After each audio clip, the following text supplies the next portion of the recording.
Visual arts often reflect the biases of the societies that produce them. Think of colonial era's portraits that depicts indigenous people as exotic, others frames not as an individual but as a symbols of conquest. But contemporary artists are flipping that script. A Filipino artist, Mark Salvatos, uses mixed media to critique urban displacement and cultural erasure.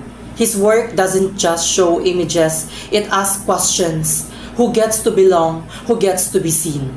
Art also builds bridges. Consider the work of Elsed, a Tunisian street artist who blends Arabic calligraphy and graffiti to promote peace and unity. His mural in conflict zones don't just beautify, they humanize.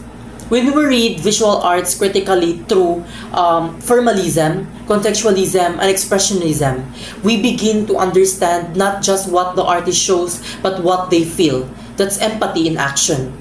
In classroom, naman is visual arts help students confront stereotypes. A study and intercultural education show that analyzing diverse artworks improves students' cultural competence and reduce implicit bias.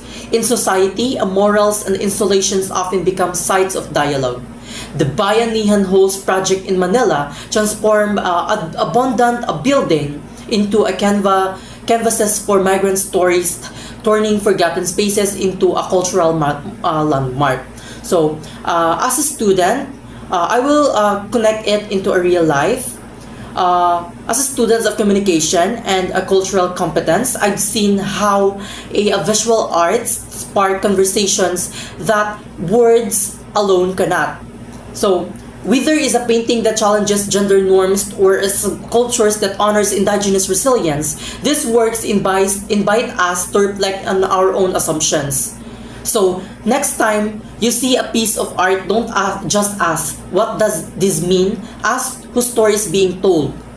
So, visual arts have the power to disrupt bias, fosters empathy, and shape exclusive narratives. So, let's keep reading them, not just in our eyes, but with our hearts and minds. Thank you.